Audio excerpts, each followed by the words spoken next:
Hello everyone, welcome to Practice Mocks YouTube channel on regulatory body examination. So guys, as we all know, our PIB Insight series very important for your RBI Gate B 2024 exam. So काफ़ी दिन के बाद हम आए हैं because of the Christmas. So happy Christmas to you all. ठीक है, I hope आपने हैप्पी क्रिसमस के अंदर सेंटा से पॉजिटिव थॉट्स लिए हो. गिफ्ट्स की बजाय अगर आपने पॉजिटिव थॉट्स लिए तो अपकमिंग एग्जाम्स में आपको हेल्प करेंगे. सो हमेशा कोई भी त्यौहार होता है, कुछ होता है, तो उसको पॉजिटिव वे में लिया करो. ऐसा नहीं कि सब अगर सेलिब्रेट कर रहे हैं तो मैं नहीं कर रहा, ऐसा कुछ नहीं. पॉजिटिव वे में चीज़ें लिया करो. उससे क्या होता है, once your approach is positive, आपको बाकी चीज़ें भी फिर पॉजिटिव ही होती है. अगर आप नेगेटिव सोचते रहोगे तो अल्टीमेटली वो आपके काम में भी इफेक्ट करता है. So always be positive. ठीक है, तो आज हम लेके आए हैं आर्टिकल्स फ्रॉम 22 यानी फ्राइडे जो था हमारा, उसके अलावा 23 सैटरडे. तो ये दो के आर्टिकल मैं आज पढ़ाऊँगा आपको इस PIB आर्टिकल्स के. ठीक है, तो यू मस्ट बी नोइंग कि विंटर सेशन था पार्लियामेंट का. अबे एडजॉर्न सिंडाई हो गया, मतलब कि एक तो यू ऑल नो कि ऑपोजिशन काफ़ी बैक ऑफ कर गया है, तो वो भी रीज़न है बिकॉज क्वेश्चंस पूछने वाले नहीं है. सो एडजॉर्न हो गया है ये. तो अब नेक्स्ट सेशन जब होगा बजट सेशन में तब आएगा. ठीक है, तब अगेन PIB इंपॉर्टेंट हो जाता है बिकॉज न्यू न्यू अनाउंसमेंट्स होती हैं. एंड इस बार तो क्योंकि इलेक्शन ईयर है तो ज़्यादा बड़ी अनाउंसमेंट तो नहीं होगी.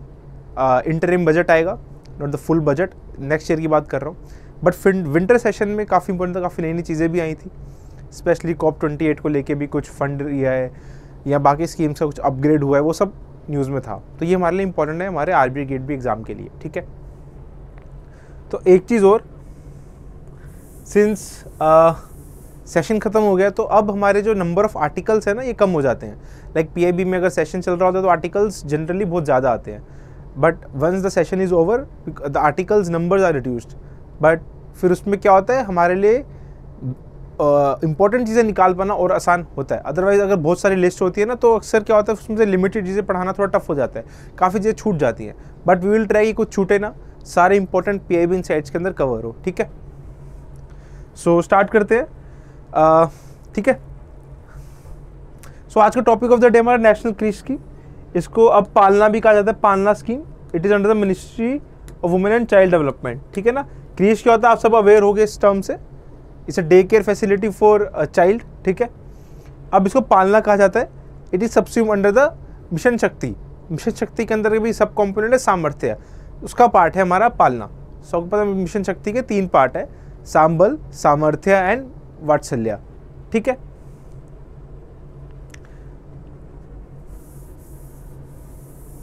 टॉपिक ऑफ द डे हमारा नेशनल क्रिश स्कीम. उसके अलावा 5 इंपॉर्टेंट टॉपिक्स पे क्वेश्चन लेके आया हूँ मैं. यहाँ पे जो थोड़े अलग टाइप के लिए IMF आर्टिकल 4 पे क्वेश्चन है. बेसिकली IMF आर्टिकल 4 क्या है कि अंडर IMF हर साल IMF बायलैटरली कंट्रीज़ के साथ बैठता है. मतलब कि IMF और इंडिया की मीट होगी, उसमें IMF इंडिया को बताएगा कि ये आपका सिनेरियो है, आपका डेट को देख के, आपकी कंट्री की इकोनॉमिक कंडीशंस को देख के आपको ये चीज़ें करनी है. तो इससे consultation come would say normal discussion kind of a thing under the article 4 of IMF charter. ठीक है, उसके अंदर बायलैटरली मीटिंग करे डिफरेंट कंट्री से. एनुअली करता है हर साल में एक बार. तो इंडिया की भी इसने इस साल मीटिंग करी है, तो उसके अंदर कुछ चीज़ें बताई गई हैं, उस चीज़ों पे क्वेश्चन पूछा गया है. उसके अलावा पब्लिक प्राइवेट पार्टनरशिप पे एक ई-कोर्स लॉन्च किया, किसने लॉन्च किया ये देखेंगे. देन अगेन इंपॉर्टेंट कुसुम बहुत इंपॉर्टेंट है स्कीम है बिकॉज काफ़ी टेक्निकल नेचर की स्कीम है. एंड आई एम श्योर अगर मैं अभी आपको बोलूँ component A, B, C with targets with the financial assistance कितना है आपको याद नहीं होगा. ऑलरेडी आपने कहीं ना कहीं PM कुसुम ऑलरेडी अगर पढ़ा भी हो तो भी, बिकॉज ये बहुत टेक्निकल स्कीम है, तो यहाँ पे कन्फ्यूजन होने के चांसेस थोड़े ज़्यादा रहते हैं. तो इसलिए इसको दोबारा रीड करते रहना चाहिए. ठीक है ना. देखो कुछ स्कीम तो होती हैं जो आपको रट जाती हैं. फॉर एग्जांपल वैसे है कि जन आरोग्य योजना, ये तो आपको रट गया होगा कि इसके अंदर 5 लाख का इंश्योरेंस मिलता है, कितने दिन का प्री हॉस्पिटलाइजेशन दिन कितने होते हैं, पोस्ट हॉस्पिटलाइजेशन दिन कितने दिन, ये आपको रट जाता है, ये आप नहीं भूलते हो. बट जो ऐसी स्कीम होती है ना कुसुम टाइप, जो ज़्यादा न्यूज़ में नहीं रहती है as compare to this, news में रहती है बट इतनी नहीं रहती है, प्लस थोड़ी टेक्निकल नेचर की होती है. यहाँ पे क्वेश्चन बनाना एक तो आसान है, प्लस आपको उसको सही करना थोड़ा टफ रह जाता है अगर आप रिवाइज़ नहीं कर पाते. तो ऐसी स्कीम्स को ज़्यादा रिवाइज़ किया करो. देन एनर्जी पे है. एनर्जी बेसिकली क्या था कि कोल को लेके एक आर्टिकल आया था पीआईबी के अंदर, उसमें बताया कि इंडिया कौन से नंबर पे रैंक करता है in terms of energy consumption, कि इंडिया की total energy consumption over all the world कितनी है, ठीक है ना, फर्स्ट है, सेकंड है, थर्ड है, फोर्थ है, फिफ्थ है, क्या है, उसमें मैंने क्वेश्चन बताया। पीआईबी के अंदर ऐसे क्वेश्चन भी अक्सर आते हैं एग्जाम के अंदर कि इंडिया कौन से रैंक पे है in terms of energy consumption, ठीक है। This is given by the government, ऐसे नहीं कोई आर्टिकल ने लिख दिया, किसी रैंडम आदमी ने लिख दिया, it is given by the government, तो हमारे लिए इंपॉर्टेंट हो जाता है, ठीक है। And one more thing, energy consumption कुछ ऐसा नहीं होता कि ड्रास्टिकली चेंज हो जाए। अगर आज इंडिया इस महीने इतनी एनर्जी कंज्यूम कर रहा है तो ऐसा नहीं होगा कि 2 महीने बाद इंडिया हाईएस्ट एनर्जी कंज्यूमर बन जाएगा। इट विल चेंज, बट इतना ड्रास्टिक चेंज नहीं होता। तो ये डेटा इतना डायनामिक नहीं है, तो अगर जो दिसंबर में है तो आई एम श्योर कि जून जुलाई तक भी वैसा ही रहेगा, ठीक है। तो कि अगर इंडिया आज 4th हाईएस्ट है तो अब बाद में भी शायद 4th हाईएस्ट ही रहे, तो ठीक है ना। तो ये चीज़ ना ध्यान में रखनी होती है पढ़ते पढ़ते कि क्या डेटा इंपॉर्टेंट है, क्या डेटा इंपॉर्टेंट नहीं है, क्या फैक्ट इंपॉर्टेंट है, क्या फैक्ट इंपॉर्टेंट नहीं है। जो फैक्ट कॉन्स्टेंटली चेंज होता रहता है, like I will say inflation index है ना, आईआईपी हो गया हमारा, सीपीआई हो गया, डब्ल्यूपीआई हो गया, they are changing continuously. But let's say कि आरबीआई ने फोरकास्ट करी इंडिया की GDP growth rate, that is once in a year या फिर twice in a year. RBI की रिपोर्ट है, उसके अंदर जैसे आरबीआई एनुअल रिपोर्ट में आरबीआई ने गवर्नमेंट की इतनी परसेंटेज जीडीपी का टारगेट बताया कि इस साल इंडिया इतनी जीडीपी ग्रोथ करेगी, तो वो डेटा इंपॉर्टेंट हो जाए कि एनुअल रिपोर्ट एक बार ही आती है, तो उसमें जो लिखा है वो आरबीआई का ही बात है, plus it is important for RBI exam, तो वो डेटा इंपॉर्टेंट हो जाता है। तो ऐसे कोई भी अगर आप डेटा फैक्ट पढ़ रहे हो तो आपको दिमाग में आना चाहिए क्या इंपॉर्टेंट है क्या नहीं है, और जो इंपॉर्टेंट है और जो आप भूल सकते हो उसको हमेशा अलग से लिख लिया करो। जो इंपॉर्टेंट है आपको याद रह जाता है इजीली तो उसको मत भी लिखो तो चलेगा, बट जो इंपॉर्टेंट है और आप भूलने के चांसेस हैं उसको आप जरूर लिखो, बाकी डेटा आप छोड़ भी सकते हो, ठीक है ना। स्टार्ट करते हैं प्रीवियस डे के क्वेश्चन आंसर से। सो ये मैंने 22 को 21 जो हमारी दिसंबर थी उसके आर्टिकल्स थे पीआईबी को, उसके क्वेश्चन दिए थे सॉल्व करने को, आई होप आपने सॉल्व कर ली हो। तो ये एक फंड था लॉस एंड डैमेज फंड जो कॉप 28 में बना गया है, ठीक है ना। सो 3 स्टेटमेंट थी, बहुत ही आई वुड से कंफ्यूजिंग थी। For example the first statement, ये आपको याद होना चाहिए कितने मिलियन का ये फंड है, ठीक है, because COP 28 is very important for us, for environment, for all, and this is an in this conference of parties there is a reassessment of the Paris climate change agreement framework as well, उसको reassess भी किया जाएगा, उसकी performance को analyse भी किया जाएगा, ठीक है। तो ये कॉप 28 काफ़ी इंपॉर्टेंट है। कहाँ पे हो रही है, यू ऑल नो, यूएई में हो रही है, ठीक है। कितने का फंड है ये, 700 मिलियन का फंड है। The decision was adopted by consensus by all parties. यहाँ पे आप गलत कर सकते हो, अगर आप यूपीएससी या कोई एग्जाम दे रहे हो तो आपके दिमाग में आएगा कि यार ऑल पार्टीज है तो हो सकता है कि ये गलत हो, कोई एक पार्टी तो हो सकती है मना कर दे कंसेंसस देने से, बट नहीं, all parties have given consensus to this fund. This is very unique thing about this, ठीक है। This is also correct statement, both are correct. Third is covered both economic and non economic losses, this is also correct statement, ठीक है। So all ABC are the correct statement. Now the second question is, so ऐसे question काफ़ी exam में आते हैं जहाँ पे आपको कोई चीज़ स्टार्ट हो रही है वो तो इंपॉर्टेंट है, ये कहाँ डेंड हो रही है, उसकी डेडलाइन क्या है, वो भी उतनी ही इंपॉर्टेंट हो जाती है। तो to transform the villages under Swachh Bharat ग्रामीण फेज 2 की बात की जा रही है। फेज 2 के अंदर विलेजेस को ODF प्लस में कब तक कन्वर्ट हो जाना चाहिए, इट इज 24-25 फाइनेंशियल ईयर, ठीक है ना। By the 31st March of 2025 we should have all the villages as ODF plus certified. अब जब आप ये स्कीम पढ़ रहे होगे, हमारे अगर PIB सूत्र संपूर्ण रेफर करोगे तो वहाँ पे हम बताते हैं कि ODF एंड ODF प्लस में डिफरेंस क्या है। Who are eligible for ODF plus, क्या कोई विलेज जो ODF सर्टिफाइड नहीं है वो डायरेक्टली ODF प्लस बन सकता है, नहीं बन सकता है, ऐसी चीज़ें एग्जाम में भी आ जाती हैं। तो ये आपको हमारे संपूर्ण या PIB सूत्रा में से मिल जाएगा, ठीक है। सो इसका answer 24-25। Second is the e-Shram portal. E-Shram portal क्या है, centralised database seeded with Aadhaar. So it is basically a data of unorganised workers under different occupations, ठीक है। अब हमेशा न्यूज़ में रहता है e-Shram portal, because e-Shram portal important क्यों है, एक तो यहाँ पे क्या हो रहा है, डेटा पर आ रहा है आपके पास अनऑर्गेनाइज्ड वर्कर्स का, plus you are also giving them the different schemes, you are enrolling them into different schemes that is also helping them out in becoming less vulnerable. ठीक है, सो यहाँ पे क्वेश्चन है any worker who is unorganised, ठीक है, any worker who is unorganised, this is the correct part, and age between 16 to 59 eligible to register, this is correct statement. यहाँ पे वो 16 की जगह एग्जाम में 18 कर सकता है, तो ये चीज़ आपको ध्यान में रखनी होती है। प्लस एनी वर्कर, ये ध्यान में रखना है। हाँ, अनऑर्गेनाइज में तो ऑफकोर्स अनऑर्गेनाइज वाले को ही ले ही है ये, प्लस एनी वर्कर, कोई भी वर्कर, ठीक है, age is between 16 to 15 eligible to register, ठीक है।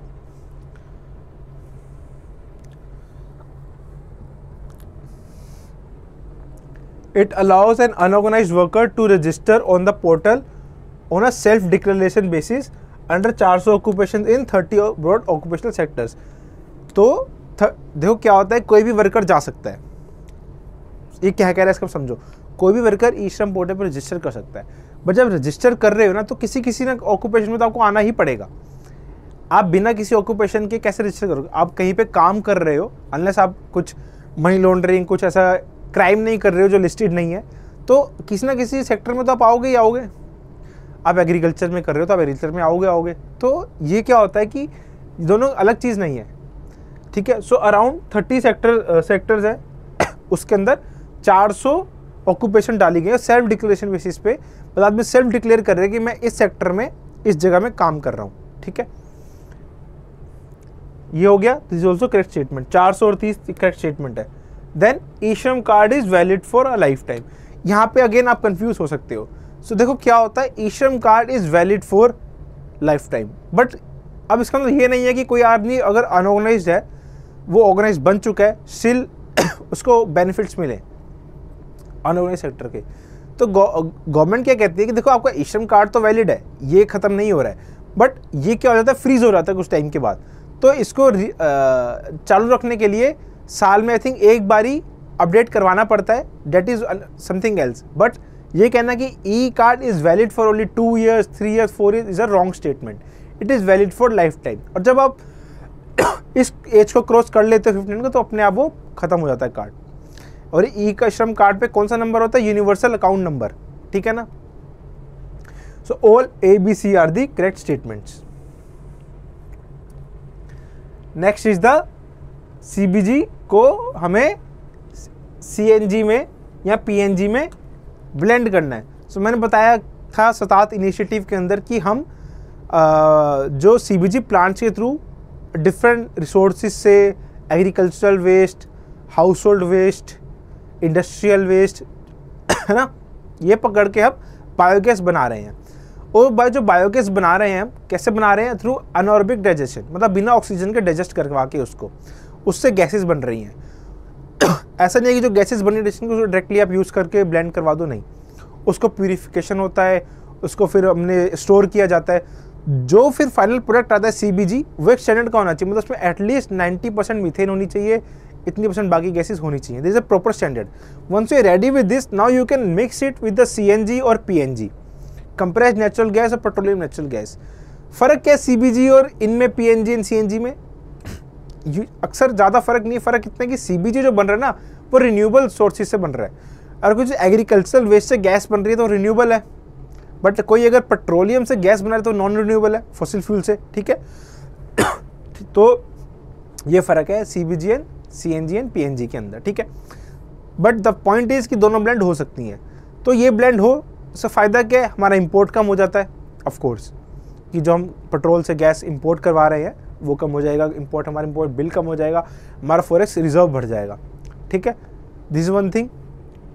और हम सेल्फ रिलायंस के अंदर पहुंच जाएंगे, will be reliant on our self, not completely but some percentage for sure. तो ब्लेंडिंग का टारगेट जो है, अब यहाँ पे देखो क्या इंपॉर्टेंट है आपके लिए, मैं बताता हूँ आपको। एक तो किस ईयर से जो ब्लेंडिंग है, जो ये इनमें जो कंपनीज इनमें काम कर रही हैं उनके लिए ब्लेंडिंग कब से मैंडेटरी है, वो ईयर है 25-26, ये आपको तो ध्यान रखना है। इसके अलावा क्या ध्यान रखना है, ब्लेंडिंग टारगेट कितना है, कितना परसेंटेज ब्लेंडिंग टारगेट है। बाय 2026 तक कितना टारगेट है, 2028 तक कितना, 2030 तक कितना टारगेट है। तो इसका आंसर पता कहाँ मिलेगा आपको, जो मैंने आपको पिछले लेक्चर में PIB का PDF दिया था ना, उसमें जाके खुद से आप जब आर्टिकल ढूंढोगे तो आपको दिखेगा क्या क्या टारगेट है। अदरवाइज अगेन अगर आप संपूर्ण रेफर कर रहे हो या फिर खाली PIB सूत्र, तो आपको वहाँ पे ये टारगेट्स भी मिल जाएंगे, ठीक है। सो इसका आंसर है हमारा option number 1। Very important scheme, Shreyas scheme, I think NABARD के अंदर भी आई थी ये। तो यहाँ पे पूछा गया था कि कौन सा कंपोनेंट नहीं है, तो इसका जो नहीं है वो है हमारा higher education scholarship for SCs। Overseas भी है, फेलोशिप भी है, टॉप भी है एंड फ्री कोचिंग क्लास भी है, ठीक है, ये नहीं है।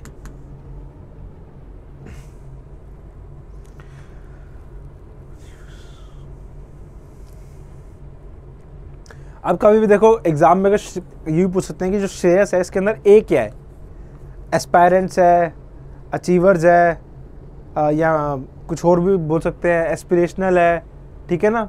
So it is achievers. Adult पूछ सकते हैं, कुछ भी पूछ सकते हैं वो, ठीक है। तो बात करते हैं नेशनल क्रीश स्कीम की। तो जो नेशनल क्रीश स्कीम है, first of all it has been now called as a Palna scheme, ठीक है। और पालना स्कीम है हमारी मिशन शक्ति के अंदर अंडर द कंपोनेंट ऑफ सामर्थ्य, देयर सामर्थ्य संबल कंपोनेंट, ठीक है, मिशन शक्ति के। तो जब हम अलग से मिशन शक्ति पढ़ाएंगे तब हम आपको डिटेल में सामर्थ्य संबल बताएंगे, बट आज हम बात करने वाले सिर्फ और सिर्फ पालना स्कीम की, विच इज अंडर दी सामर्थ्य कंपोनेंट ऑफ मिशन शक्ति, ठीक है। It is the women and child development, ministry of women and child development, ठीक है। तो एक चीज़ है कि देखो जो वुमेन ऑर्गेनाइज सेक्टर में है ना, वो डे केयर फैसिलिटी में चिल्ड्रन के लिए ले सकती हैं, जिसके लिए उसका employers are oblige to provide under various legislation. जो वुमेन ऑर्गेनाइज सेक्टर के अंदर काम कर रही हैं उनको उनका एम्प्लॉयर उनको क्रीश फैसिलिटीज प्रोवाइड करता है। For example under the legislation like factories act, mines act, plantation act, industrial migration worker and NREGA. Day care mandatory है यहाँ पे, ठीक है। अब असली में बात आती है जो वुमेन अनऑर्गेनाइज सेक्टर में काम कर रही हैं, जो वुमेन अनऑर्गेनाइज सेक्टर में काम कर रही है, ठीक है। सो देखो क्या हो रहा है, एज यू ऑल नो कि धीरे धीरे हमारा women labour force participation rate बढ़ रहा है। अब वो कमेंट सेक्शन में लिखना है कि रिसेंट PLFS के अंदर हमारा कितना वुमेन लेबर फोर्स पार्टिसिपेशन है, बहुत रूरल एंड अर्बन कंबाइंड का, ठीक है, ये आपको बताना है कमेंट सेक्शन में, एग्जाम के लिए इंपॉर्टेंट है। प्लस एक और चीज़ बतानी है कि वुमेन का पार्टिसिपेशन इन नरेगा कितना रहा है, कितने परसेंटेज है, ये इंप्रूव हुआ है। अभी न्यूज़ में है, just search women plus NREGA, आपको पहला आर्टिकल ही मिल जाएगा, वो नंबर बता रहे हैं। वो भी ऐसे क्वेश्चन भी नाबार्ड टाइप में आते हैं, आर्मी में भी आ सकते हैं, बिकॉज सोशल सेक्टर को ये कैटर कर रहा है। तो मैं बात कर रहा हूँ वुमेन की, मैं बता रहा हूँ कि वुमेन का participation rate in labour force बढ़ रहा है, they are contributing the economy of the country. Now at the same time they have to take care of their child, but they can not do because they are working. एक time पे वो सब काम तो नहीं कर सकती हैं, तो उनको डे केयर फैसिलिटीज़ प्रोवाइड करनी चाहिए अपने बच्चों के लिए, ठीक है। तो कैसे प्रोवाइड की जाएगी, तो ये क्रीश फैसिलिटी होती है जहाँ पे पूरा इंफ्रास्ट्रक्चर, बच्चों का ध्यान रखने वाले जो वर्कर्स हैं वो होते हैं, सारी फैसिलिटीज़ बच्चों को प्रोवाइड की जाती है, from water, food, education, hygiene, take care and all this things. इसे कहा जाता है क्रीश, ठीक है ना। तो बेसिकली क्या है, अब ये इंपॉर्टेंट क्यों है, एक तो यहाँ से खाली वुमेन को तो आप फ्री कर रहे हो कि वो काम अपना अच्छे से कर पाए, बच्चों का ध्यान कोई और रख लेगा, but at the same time यहाँ पे एक और कंपोनेंट आता है कि जो बच्चों को डे केयर फैसिलिटीज़ प्रोवाइड की जा रही है, जो डे केयर फैसिलिटीज़ है इसके अंदर बच्चों का अच्छे से ध्यान रखा जा रहा है। एंड यू ऑल नो कि जो एज होती है हमारी 6 महीने से 6 साल तक, ये ऐसी एज होती है कि इसके अंदर अगर आपका हेल्थ नरिशमेंट प्रॉपर मेंटेन रहे तो आपको लाइफ टाइम के लिए वो हेल्प करता है। बट अगर इस एज में कुछ कॉम्प्लिकेशंस हो जाए, बच्चों को अच्छे से न्यूट्रिशन ना मिले, अच्छे से केयर ना मिले, तो उनका कॉग्निटिव कैपेबिलिटीज़, उनकी फिजिकल कैपेबिलिटीज़ में फ़र्क आ जाता है। तो व्हाट आई एम टेलिंग कि not only to get to the women need, at the same time child का प्रॉपर डेवलपमेंट भी यहाँ से हो जाता है। That is why it is under women and child development, women का भी केयर हो रहा है, चाइल्ड का डेवलपमेंट भी हो रहा है। तो ये दो चीज़ें काम हो जाती हैं एक ही साथ, ठीक है। अब इंपॉर्टेंट क्या है क्रीश फैसिलिटी के लिए, ठीक है। सो सबसे इंपॉर्टेंट है कि यार देखो इंफ्रास्ट्रक्चर प्रॉपर होना चाहिए, है ना, क्रीश का इंफ्रास्ट्रक्चर प्रॉपर होना चाहिए, सारी बच्चों की नीड्स को कैटर करना चाहिए, प्लस फ्लेक्सिबल होना चाहिए। And second thing is this कि उसके अंदर जो वर्कर्स काम कर रहे हैं वो हाईली ट्रेंड हो। सो इन पालना स्कीम इट इज सेड कि अगर किसी भी क्रीश के अंदर वर्कर्स अनट्रेंड हैं तो वो क्रीश को असिस्टेंस नहीं मिलेगी, उसको मान्यता नहीं मिली जाएगी। ठीक है, तो गवर्नमेंट का ये कहना है कि जो वर्कर्स हैं उनकी प्रॉपर्ली ट्रेनिंग होनी चाहिए, only then they will be inculcated in the creche facility. Workers की ट्रेनिंग होनी चाहिए, दिस इज वन थिंग। ठीक है, एंड कौन से चाइल्ड एलिजिबल है, क्या एज का क्रीश माना जाता है, from 6 months to the 6 years, 6 महीने से 6 साल तक के बच्चों को क्रीश फैसिलिटी मिलती है। ठीक है, अब गवर्नमेंट का टारगेट कितना है, गवर्नमेंट हैज अ टारगेट कि 17,000 हमारे क्रीश फैसिलिटीज बन जाए। करंटली काफ़ी कम है, आई थिंक 3-4 हज़ार के अराउंड है, 17,000 लेके जाना चाहती है। इसके लिए वो स्टेट गवर्नमेंट को सपोर्ट दे रही है। तो ये जो स्कीम है it is centrally sponsored scheme, this you also have to remember, this centrally sponsored scheme, centrally sponsored scheme. ठीक है, सो क्रीश क्या है और क्रीश इंपॉर्टेंट क्यों है आपको समझ में आ गया होगा। आगे बढ़ते हैं। सो इट इज सामर्थ्य कंपोनेंट ऑफ मिशन शक्ति। ठीक है, अब मिशन शक्ति का कब तक है deadline, it is till financial year 25-26। ठीक है ना, टिल FY 2025-26। ठीक है, ऑब्जेक्टिव्स क्या है, डे केयर फैसिलिटीज प्रोवाइड करनी है to working mothers, nutrition and health status improve करना है, मैंने से बताया, physical, cognitive, social and emotional development करनी है, होलिस्टिक डेवलपमेंट करनी है चिल्ड्रन की। इसके साथ साथ since they will help to educate the parents and care givers for better child care. ठीक है ना, अब ऐसे नहीं कि बच्चों को अपने डे केयर फैसिलिटीज पे छोड़ दिया एंड आपने काम अपना हुआ, आप उनको ले घर चलेगा, उसके बाद भी आपकी रिस्पॉन्सिबिलिटी है क्योंकि बच्चा स्टिल मैक्सिमम टाइम आपके साथ ही निकालेगा। तो आपको उनको क्या फैसिलिटीज़ प्रोवाइड करवानी है apart from child care, creche facility, वो सब आपको ये बताएगा। यहाँ से एजुकेशन मिलेगी आपको क्रीश फैसिलिटीज से। ठीक है, क्या क्या फैसिलिटीज़ प्रोवाइड की जाती है, इट इज इंटीग्रेटेड पैकेज। एक आपको डे केयर फैसिलिटीज है, मतलब स्लीपिंग ये सब मिलता है, early stimulation for children below 3 years and pre school education for 3 to 6 year old children. 3 से लेकर 6 साल बच्चों के लिए एजुकेशन मिलती है, 3 साल छोटों के लिए अर्ली स्टिमुलेशन भी मिलता है। तो एजुकेशन का ध्यान भी यहाँ पे रखा जाता है। सप्लीमेंट्री न्यूट्रिशन लोकली सोर्स होना चाहिए, ग्रोथ की मॉनिटरिंग होनी चाहिए, बच्चों में कुछ इश्यूज तो नहीं आ रहे, हेल्थ इश्यूज, उनकी ग्रोथ प्रॉपर हो पा रही नहीं हो रही, कुछ अगर डेफिशिएंसी है तो पेरेंट्स को बताओ। ये कौन बता पाएगा, वही वर्कर जो प्रॉपर्ली ट्रेंड है। बस किसी वर्कर को बच्चों को सुनाना आता है तो वो इतना नहीं चलेगा, उनको होलिस्टिक चीज़ें आनी चाहिए, उनको मेडिकल चीज़ें बच्चों की पता होनी चाहिए कि उनको proper emotionally they should be very empathetic. ठीक है, सो ये सब चीज़ें होनी चाहिए। ये कब होगी, when they will be trained. Health checkup and immunisation, आपको पता है हमारा इम्यूनाइजेशन जो प्लान है काफ़ी चलता है, मिशन इंद्रधनुष भी कहा जाता है, जिसके अंदर हम बच्चों को काफ़ी वैक्सीन लगाते हैं। ठीक है, तो ये भी इसके थ्रू काम हो जाएगा। ठीक है, एक ही जगह पे बच्चों की केयर करने के लिए आपके पास इम्यूनेशन भी है, एजुकेशन भी है, हेल्थ भी है, न्यूट्रिशन भी है, सब कुछ है। सो क्रीश एक वन स्टॉप सोल्यूशन की तरह एक चीज़ है। ठीक है, अब क्रीश वर्कर्स के लिए मिनिमम क्वालिफिकेशन क्या है, should be class 12 intermediate pass. ठीक है, हेल्पर की क्लास 10 है। अगर क्वालिफिकेशन नहीं पूरा कर पा रहा तो रिलैक्सेशन दी जा सकती है by the state government. Age limit for both the categories is 18 to 35 years the time of appointment. जब बंदा अपॉइंट हो रहा है क्रीश फैसिलिटी के अंदर तो उसकी एज 18 से 35 के बीच में होनी चाहिए, इससे छोटा नहीं होना चाहिए, इससे बड़ा नहीं होना चाहिए, as a time of appointment. इसका मतलब ये नहीं कि सिर्फ वही बंदे काम कर सकते हैं क्रीश फैसिलिटी में, बट जब वो अपॉइंट हो रहे हैं for the first time they should be between this as.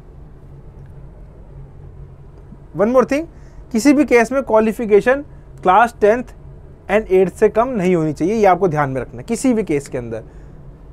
This is important statement. ठीक है, the creche should be located in a safe and secure place which is welcoming and child friendly, ठीक है। It is ideal to have the creche near the homes of children और near the place of work of mothers at a walkable distance of around 1.5 to 1 kilometre for the following reasons, ठीक है। अब देखो important क्या है, it is said कि जो crease की फैसिलिटीज़ है ना, इसको सामने होना चाहिए। अब हम यूँ नहीं कह सकते हैं कि भाई इससे इतना सामने हो, ऐसा कुछ फिक्स पैरामीटर नहीं है, बट क्लोज होना चाहिए। अब द पॉइंट इज क्यों होना चाहिए, बिकॉज अल्टीमेटली बच्चों को ब्रेस्ट फीड करना तो मदर का ही काम है फॉर दिस पर्पज, क्योंकि they have to travel, mothers have to travel from the workplace to the creche facility, so they should choose those creche facility जो उनके काम से नियर है, because they have to provide breastfeeding services, ठीक है। Parents can be connected in case of emergencies, easier to pick up and all, ठीक है ना। One more thing, the creche timings need to be flexible, क्योंकि work अगर आपने यहाँ पे रिजिड टाइमिंग कर दिया तो कोई अगर किसी का वर्किंग टाइम 9 बजे से स्टार्ट हो रहा है, किसी का 10 बजे स्टार्ट, किसी का 5 बजे ख़त्म हो रहा है, किसी का 6 बजे ख़त्म हो रहा है, सबका अलग अलग है, तो आपको फिर क्रीज की फैसिलिटी का टाइमिंग भी फ्लेक्सिबल रखना पड़ेगा, ठीक है। तो काफ़ी कॉमन सेंस है ये, तो इसमें बता समझाने की जरूरत नहीं है। अब इसके अलावा देखो, ये जो नेशनल क्रीज स्कीम है, it is not like free, they have to pay. कितना पे करना है, एक बेयर मिनिमम अमाउंट है। बीपीएल फैमिलीज के लिए सिर्फ 20 रुपये पर चाइल्ड है per month, families with income less than 12,000 100, above 12,200, ठीक है। Now it is being implemented with the help of NGOs, तो it is centrally sponsored scheme. और पैटर्न क्या है हमारा, को शेयरिंग बेसिस पे 60-30-40 among central, state government and NGOs, ठीक है। बाकी सी ये तो एनजीओ चला रहे हैं, जो अगर कोई आंगनवाड़ी सेंटर्स हैं उनके लिए पैटर्न अलग हो जाएगा, ठीक है ना। इसके अलावा there other things as well, like कि उनकी जो इंफ्रास्ट्रक्चर रिक्वायरमेंट क्या होनी चाहिए, कितने साइज का होना चाहिए, दीज आर ऑल। सो ये ना बहुत डिटेल में हो जाता है एग्जाम में। अगर वो न्यूज़ में है ना क्रीज स्कीम बहुत ज़्यादा रिगार्डिंग सम दिस थिंग, तो एग्जाम में वो चीज़ आएगी, बट अदरवाइज इतने डिटेल में आई डोंट एक्सपेक्ट कि आरबीआई पूछेगा। RBI will maximum go up to this things, है ना, इससे ज़्यादा डिटेल में वो नहीं जाएगा। तो this is about national creche scheme. Now will see the questions of the day. पहला पीएम कुसुम में, आप पीएम कुसुम के अंदर अक्सर पूछते हैं क्वेश्चन, कॉम्पोनेंट ए क्या है, बी क्या है, सी क्या है, डेट इज़ वन थिंग। उसके अलावा एक इंपॉर्टेंट चीज़ है कि component A, component B, component C of the PM Kusum, उनको फाइनेंसिंग कैसे की जा रही है, तो उस पर ये क्वेश्चन है, इसको आपको आंसर करना है, ठीक है। इसका आंसर आपको पीआईबी की वेबसाइट पे प्रॉपरली मिल जाएगा, जो उन्होंने लिंक दिया हुआ है इस पीडीएफ के अंदर। Just you can go on that link and just can find the answer. बहुत ईजी है ये, मतलब इसको ढूंढना ईजी है, but the question is difficult, ठीक है। अगला है हमारा article 4 consultation of IMF with India. इसके रिगार्डिंग क्या डिस्कशन हुई थी। सो बेसिकली क्या है, गवर्नमेंट डेट होता है, गवर्नमेंट डेट लेती है, वो सेंटर का भी होता है, स्टेट का भी हो सकता है, ठीक है। अब आईएमएफ ने बताया कि जो इंडिया का डेट है, क्या वो सस्टेनेबल है या नहीं सस्टेनेबल है, ठीक है। वन मोर थिंग, अगर एडवर्स कंडीशंस होती हैं तो इंडिया कितना डेट पहुंच सकता है अपना जीडीपी पे। आपको पता होना चाहिए कि इस चीज़ में डेट टू जीडीपी में इंडिया अच्छा परफॉर्म करता है। मैं आपको हिंट दे रहा हूँ, डेट टू जीडीपी रेशियो में इंडिया अच्छा परफॉर्म करता है। और क्यों, क्योंकि एक तो इंडिया फॉरेन जो डेट होता है उस पर कम रिलाई करता है, इंटरनल डेट पे ज़्यादा रिलाई करता है। लाइक बॉन्ड्स, जो गवर्नमेंट बॉन्ड्स इशू करता है, जीसेक्स जिसे कहा गवर्नमेंट सिक्योरिटी, वो लार्ज सोर्स होता है गवर्नमेंट की बोरोइंग का, ठीक है। तो वो बोरो करता है वहाँ से गवर्नमेंट ऑफ इंडिया। तो हमारा कभी भी फॉरेन लोन बहुत कम रहता है ऑफ द ओवरऑल डेट, ठीक है। ऑफकोर्स गवर्नमेंट कभी इक्विटी नहीं ले सकता, बिकॉज गवर्नमेंट का कोई शेयर नहीं ले सकता, इक्विटी तो गवर्नमेंट लेता ही नहीं है, सिर्फ डेट ही लेता है, ठीक है। यहाँ पर उसी के रिगार्डिंग डिस्कशन हुआ है। तो इसका आप अगेन जब पीआईबी का आर्टिकल खोलोगे, date I have given in the link, आप उससे आपको इस आंसर मिल जाएगा। One more thing, this general government date is both central government plus state government, ठीक है। फिर है हमारा पब्लिक प्राइवेट पार्टनरशिप पे एक ई कोर्स लॉन्च किया है with the I would say help of ministry of finance. किसने लॉन्च किया, ये कौन सी ऑर्गेनाइजेशन लॉन्च किया? आईएमएफ ने किया है, आईबीआरडी ने किया है, एशियन डेवलपमेंट बैंक ने, वर्ल्ड बैंक ग्रुप ने किया है, ठीक है। सो इसका आपको आंसर करना है इसका एक हिंट भी है क्योंकि अभी एक somebody has come to India, अब वो कौन सी ऑर्गेनाइजेशन है यू ऑल नो, तो वही इसका आंसर है, ठीक है। तो इजी क्वेश्चन है काफ़ी। इस देखो यहाँ पे आपको इंपॉर्टेंट क्या है, जब ऐसी आप क्वेश्चन पढ़ते हो ना तो आपने पता कर लिया क्या है, किसने ये कोर्स लॉन्च किया, ठीक है, बात करते हैं। बट आरबीआई के लिए आपको क्या करना पड़ेगा, you have to understand in detail about the PPP, what is public private partnership. India में क्या क्या मॉडल्स हैं पीपीपी के, क्या वो हमारा इंजीनियरिंग कंस्ट्रक्शन प्रोक्योरमेंट मॉडल है, ईसीपी मॉडल, या वो लाइक टोल ऑपरेट ट्रांसफ़र, यहाँ एक होता है toll on operate transfer TOOT, इसमें और TOT में फ़र्क क्या है, ये चीज़ें भी इंपॉर्टेंट हो जाती हैं। तो आपको फिर ऐसा होलिस्टिक प्रिपरेशन करनी पड़ती है फॉर आरबीआई, ठीक है। नाउ वेरी इजी क्वेश्चन, ये आई थिंक आप सब सॉल्व कर लोगे ये, ठीक है। इसमें आपको बताना है कि कितना इंश्योरेंस मिल रहा है, क्या एग्जिस्टिंग मेडिकल कंडीशंस कवर्ड हैं, क्या इसके अंदर कोई एनरोलमेंट प्रोसेस है या नहीं है, this all this you can just check, ठीक है। Now again this is a very straightforward but difficult question. अगर आपने कहीं रीड नहीं किया है, आप गैस मार सकते हो कि आप सोच सकते हो इंडिया एक हाईली पॉपुलस कंट्री है, सो इंडिया और काफ़ी ज़्यादा एनर्जी कंज्यूम तो करता ही है, हम धीरे धीरे बढ़ भी रहे हैं, है ना। अब भले हम सोलर की तरफ जा रहे हैं बट हमारा एनर्जी कंज्यूम तो वही है ना, हमारी पॉपुलेशन भी बढ़ रही है। तो यहाँ पे आप एक गैस वर्क भी कर सकते हो कि हम क्या टॉप 3 में होंगे, टॉप 4 में होंगे, टॉप 2 में होंगे, कहाँ पे होंगे हम, ठीक है। यहाँ पे गैस ले सकते हो बट इसका आंसर आपको एग्जाम में अगर पता है तो कर देना, अदरवाइज अगर गैस अच्छे है तो you can also do the gas work here, ठीक है। तो यहाँ तो ऑप्शन काफ़ी क्लोज है, 2nd 4th 3rd 5th। अगर एग्जाम में ऑप्शन है 2nd 5th 7th 9th तो गैस अच्छा से आप कर पाओगे, बट यहाँ पे गैस करना थोड़ा डिफिकल्ट है, चांसेस यहाँ पे ज़्यादा है एरर करने के। इसका आंसर आपको अगेन हमारे जो PIB की लिंक है यहाँ पे मिल जाएगा आपको, ठीक है। तो एक बार डाउनलोड करना PDF, एक करके इनको खोलना and try to answer the questions, ठीक है। So thank you guys and keep studying.